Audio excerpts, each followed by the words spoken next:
करता हूँ। जय सिया राम। कवि तुलसीदास जी भगवान की प्रार्थना कर रहे हैं। ये उत्तरकांड शुरू होने से पहले ये वंदना कर रहे हैं, ऐसे भोलेनाथ की आराधना कर रहे हैं, जिन्होंने यह श्री रामचरितमानस आरंभ में लिखी थी। सबसे पहले जो इसके सोर्स हैं शिव जी हैं। श्री राम जी के आने का जो समय था वो प्राणों से भी प्यारा था कि प्रभु कब आए, यानी कि प्राण चले जाएं पर वो समय घड़ी ना निकले जब प्रभु को आना है। इसलिए कहा जा रहा है कि प्राणों की आधार रूप अवधि का एक ही दिन शेष रह गया। मेरी करनी ऐसी है कि 100 करोड़ वर्षों तक भी, 100 करोड़ कल्पों तक भी, वर्ष तो बहुत थोड़े होते हैं, कल्प 100 करोड़ कल्पों तक भी मेरा छुटकारा नहीं हो सकता, इतने पाप मैंने किए हुए हैं। यानी कि भगवान श्री राम के जानने में मेरा हाथ है, ऐसे भरत सोच रहे हैं। तो जिसने भगवान को ही घर से निकाल दिया उसके पापों का छुटकारा कहाँ होगा, उसका तो हो ही नहीं सकता। भगवान तो किसी के घर में इतनी आसानी से आते भी नहीं, और वो तो उनके घर में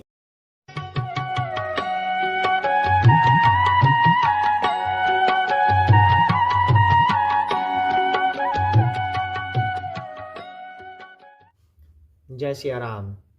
आइए पाठ को आगे बढ़ाते हैं। उससे पहले हम श्री राम की वंदना करते हैं। जय सिया राम। भरत लक्ष्मण शत्रुघ्न जी की जय हो, तुलसीदास वाल्मीकि जी की जय हो, हनुमान जी की जय हो, शिव पार्वती जी की जय हो। जय श्री गणेश। तो कल हमने क्या किया था?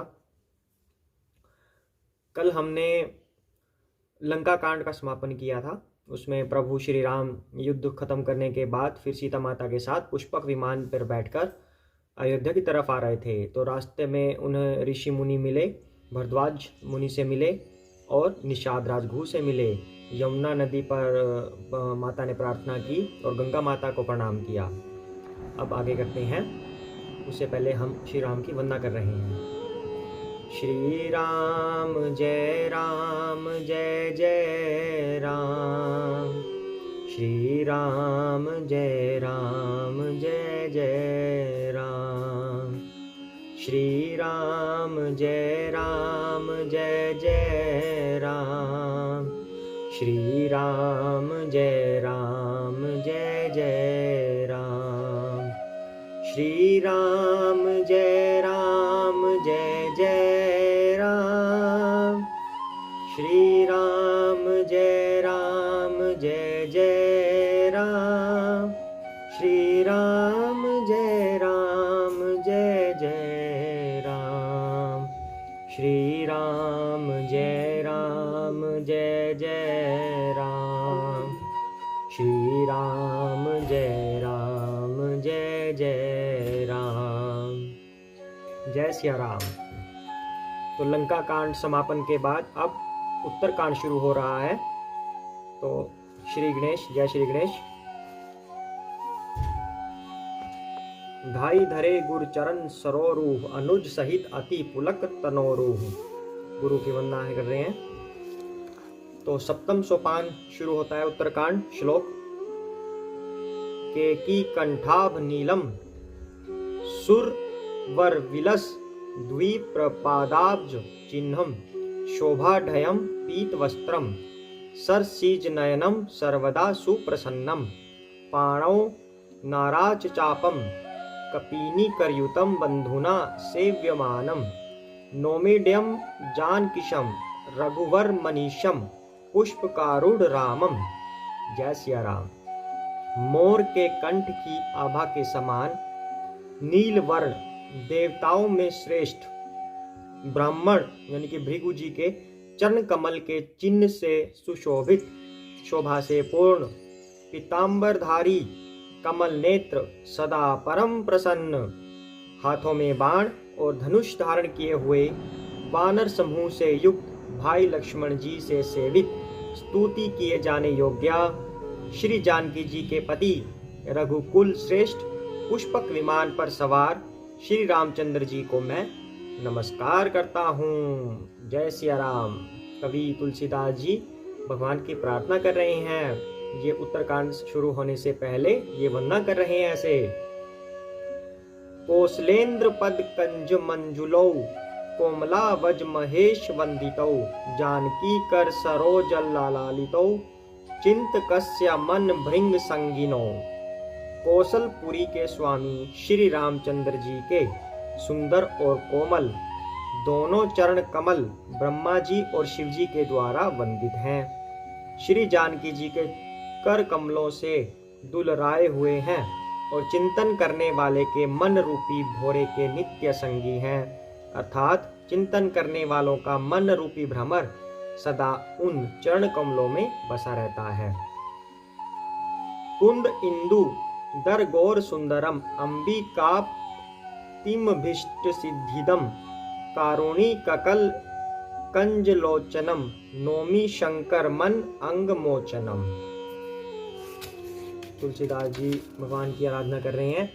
कुंद के फूल, चंद्रमा और शंख के समान सुंदर गौर वर्ण, जग जननी श्री पार्वती जी के पति, वांछित फल के देने वाले, दुखियों पर सदा दया करने वाले, सुंदर कमल के समान नेत्र वाले, कामदेव से छुड़ाने वाले, कल्याणकारी श्री शंकर जी को मैं नमस्कार करता हूँ। अब कवि भोलेनाथ की आराधना कर रहे हैं, जिन्होंने यह श्री रामचरितमानस जो इसके सोर्स हैं शिव जी हैं, तो उनकी आराधना तुलसीदास जी कर रहे हैं। रहा एक दिन अवधि कर अति आरतपुर लोग, जहाँ तहाँ सोच ही नारी नर कृष्ण राम वियोग।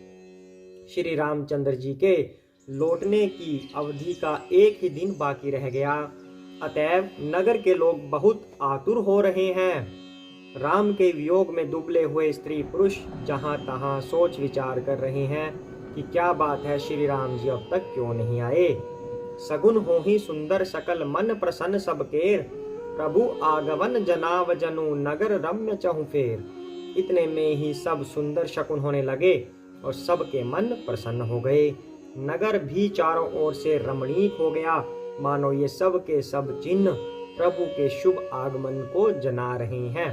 यानी कि हर जगह का वातावरण सुहावना हो गया। उस वातावरण को देख के ही ऐसा लगता है कि प्रभु का आने का समय हो गया है।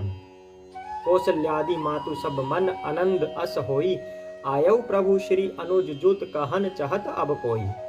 कौशल्या आदि सब माताओं के मन में ऐसा आनंद हो रहा है जैसे अभी कोई कहना ही चाहता है कि सीता जी और लक्ष्मण जी सहित प्रभु श्री रामचंद्र जी आ गए।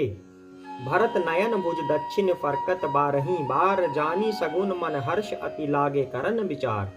भरत जी की दाहिनी आंख और दाहिनी भुजा बार बार फड़क रही है। इसे शुभ शकुन जानकर उनके मन में अत्यंत हर्ष हुआ और वे विचार करने लगे। यानी कि जो पुरुष होते हैं, पुरुषों की दाहिनी भुजा राइट हैंड या राइट आई आंख फड़कने लगे तो उसको शुभ माना जाता है, इसका अपोजिट अशुभ माना जाता है ऐसा। तो और लेडीज के लिए इसका उल्टा होता है। तो यहाँ पे कह रहे हैं कि भरत जी पुरुष होते हुए उनकी राइट साइड की आंखें फड़फड़ा रही हैं, तो इसका मतलब श्री राम जी आने वाले हैं। उनके लिए तो शुभ संदेश यही है। रहेऊ एक दिन अवधि अधारा, समुझत मन दुख भयऊ अपारा। कारण कवन नाथ नहीं आयऊ, जानी कुटिल की धो मोही बिसरायऊ। प्राणों की आधार रूप अवधि एक ही दिन शेष रह गया। यानी कि प्राणों की आधार रूपी अवधि, क्या मतलब हुआ, श्री राम जी के आने का जो समय था वो प्राणों से भी प्यारा था कि प्रभु कब आए, यानी कि प्राण चले जाएं पर वो समय घड़ी ना निकले जब प्रभु को आना है। इसलिए कहा जा रहा है कि प्राणों की आधार रूप अवधि का एक ही दिन शेष रह गया। यह सोचते ही भरत जी के मन में अपार दुख हुआ। क्या कारण हुआ कि नाथ आए नहीं? प्रभु ने कुटिल जानकर मुझे कहीं भुला तो नहीं दिया? भरत जी के मन में ऐसी शंका हो रही है। शंका क्यों हो रही है? स्नेहवश हो रही है। स्नेह में वो भूल गए कि वो प्रभु श्री राम है, वो भगवान है। अह धन्य लक्ष्मण बड़भागी, राम पदार बिंदु अनुरागी। कपटी कुटिल मोहि प्रभु चीन्हा, ताते नाथ संग नहीं लीन्हा। अह लक्ष्मण बड़े धन्य और बड़भागी हैं जो श्री रामचंद्र जी के चरणाविंद के प्रेमी हैं, अर्थात उनसे अलग नहीं हुए। मुझे तो प्रभु ने कपटी और कुटिल पहचान लिया, इसी से नाथ ने मुझे साथ नहीं लिया। अब भरत जी उदास होकर बैठ गए हैं कि लक्ष्मण तो बड़ा बड़भागा है जो श्री राम जी के साथ में है, और मैं तो 14 वर्षों से उनका इंतजार कर रहा हूँ कि प्रभु अभी आएंगे, कब आएंगे, और अब तो एक ही दिन रह गया।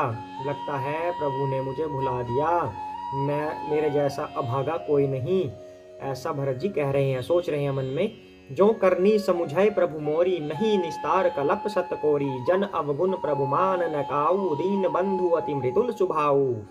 बात भी ठीक है, क्योंकि यदि प्रभु मेरी करनी पर ध्यान दें तो 100 करोड़ यानी कि असंख्य कल्पों तक भी मेरा छुटकारा नहीं हो सकता, यानी कि पापों से छुटकारा नहीं हो सकता, ऐसे भरत सोच रहे हैं। जो कि एक अच्छा विचार, मतलब अच्छा इंसान सोचना चाहिए, जो अच्छे इंसान को सोचना चाहिए।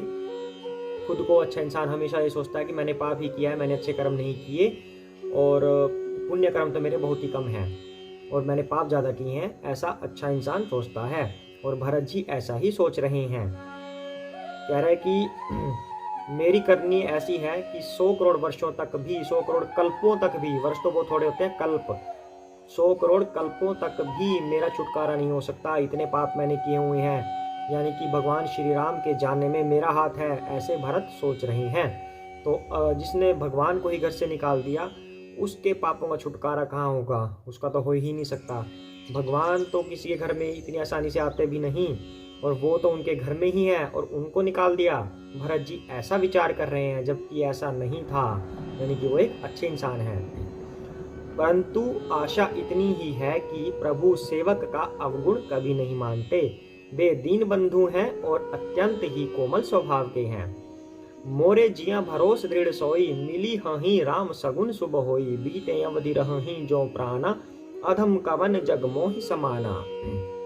अतएव मेरे हृदय में ऐसा पक्का भरोसा है कि श्री राम जी अवश्य मिलेंगे। क्यों उनके मन में भरोसा आया? कि भगवान बड़े दयालु हैं, श्री राम बड़े दयालु हैं, वो अपने भक्त के अवगुणों को दरकिनार कर देंगे, मतलब उन्हें इग्नोर कर देंगे और अपनी कृपा बरसाएंगे, ऐसा भरत जी सोच रहे हैं। इसलिए उनके हृदय में भरोसा है कि प्रभु अवश्य मिलेंगे।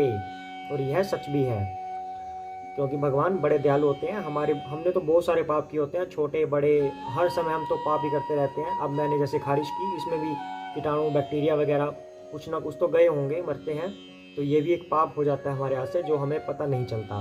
पर भगवान इतने दयालु हैं कि हमें इन छोटे मोटे पापों से छुटकारा दिलाते हैं और हमारी करनी को कई बार इग्नोर भी करते हैं और हम पर दया बरसाते हैं। तो उनके मन में ऐसा विश्वास है कि प्रभु हमेशा अवश्य मिलेंगे, क्योंकि मुझे शकुन बड़े शुभ हो रहे हैं। किंतु अवधि बीत जाने पर यदि मेरे प्राण रह गए तो जगत में मेरे समान नीच कौन होगा। यानी कि अगर प्रभु नहीं मिले और मैं फिर भी जीवित हूँ तो इसका मतलब मुझे जीने का अधिकार नहीं है। मेरा जीना तो प्रभु के साथ ही है। प्रभु है नहीं और मैं जीवित हूँ, तो इससे बड़ी निष्ठा क्या होगी मेरे लिए। तो राम विरह सागर महाभारत मगन मन होत, विप्र रूप धरि पवन सुत आई गयौ जनुपोत।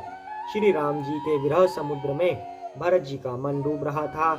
उसी समय पवन पुत्र हनुमान जी ब्राह्मण का रूप धरकर इस प्रकार आए मानो नाव आ गई हो। यानी कि कौन सी नाव, अब ये आप बताएंगे कौन सी नाव आ गई हो। ऐसा क्यों कहा कवि ने कि हनुमान जी के आए और ऐसा लगा कि नाव आ गई हो। वो नाव कौन सी थी? डूबते हुए इंसान को बचाने वाली नाव। कौन डूब रहा था, कहाँ डूब रहा था? भरत जी लग रहे थे कि मैं भवसागर में डूब रहा हूँ, अगर मेरे प्रभु नहीं आए तो मुझे जीने का कोई अधिकार नहीं है और मैं फिर भी जीवित हूँ, इसका मतलब मैं भवसागर में डूब रहा हूँ। लेकिन उस भवसागर से बचाने के लिए हनुमान जी रूपी नाव आ गई। इस नाव की बात हो रही है। जय सिया राम। तो बैठे देखी कुशासन जटा मुकुट कृष गात, राम राम रघुपति जपत स्त्रवत नयन जल जात। हनुमान जी ने दुर्बल शरीर भरत जी को जटाओं का मुकुट बनाए राम राम रघुपति जपते और कमल के समान नेत्रों से प्रेम अश्रुओं का जल बहते कुश के आसन पर बैठे देखा। यानी कि भरत जी की अवस्था को बयान कर रहे हैं यहाँ पे। जब हनुमान जी आए एकदम से भरत जी के सामने, तो भरत जी कैसे थे? बड़ी बड़ी जटाएं बनी हुई थी सिर पर, आंखों में प्रेम अश्रुओं का जल निकल रहा था। भगवान के विरह में, भगवान के प्रति प्रेम में भरत जी के आंसू आ रहे थे। इतनी असहाय अवस्था में और प्रेममयी अवस्था में हनुमान जी भरत जी को देख रहे हैं और कुश के आसन पर बैठे हुए देख रहे हैं। जो एक राजा है, जिनको राजा बनाया गया है अयोध्या का, वो इस अवस्था में बैठे हैं बिल्कुल दीनहीन होकर। क्यों? भगवान के प्रेम में।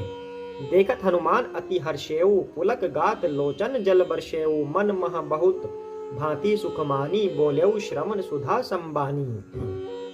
अब आजकल कलयुग में हम देखते हैं, हम किसी के लिए अपना बेड भी नहीं त्याग सकते जिस पर हम रात को सोते हैं। घर त्यागना और सन्यास की तरह रहना, महल त्यागना, मतलब भरत जी ने तो महल त्याग दिया था और सन्यासियों की तरह रह रहे थे। नीचे कुश बिछाकर कुश के आसन पर वहीं बैठते थे, वहीं सोते थे। तो भरत जी ने इतना बड़ा काम किया जो हमारे कलयुग में आजकल ऐसा देखने को नहीं मिलता। हम अपना एक कमरे का बेड भी त्याग कर ये नहीं कर सकते कि हम इस रूम से दूसरे रूम में सो जाएं, चलो अगर कोई ज़रूरत हो तो। पर यहाँ पे भरत जी को तो कोई ज़रूरत भी नहीं थी, फिर भी भाई के प्रेम वश होकर, यानी कि अपने भगवान के प्रति स्नेह वश और करुणा से भरत जी को ऐसा लगा कि मेरा धर्म है कि मेरे भैया मेरी वजह से दर दर भटक रहे हैं और जिस तरह से वो भटक रहे हैं उसी तरह का जीवन मैं भी यापन करूंगा। अगर वो नीचे सो रहे हैं मैं भी नीचे सोऊंगा, मुझे भी राजमहल का सुख भोगने का कोई अधिकार नहीं है। तो भरत जी उसी अवस्था में अपने आप को दीनहीन बनाकर वहां पर लेटे हैं, एक अलग से झोपड़ी बनाकर। तो उनसे बड़ा धर्मात्मा कौन होगा। और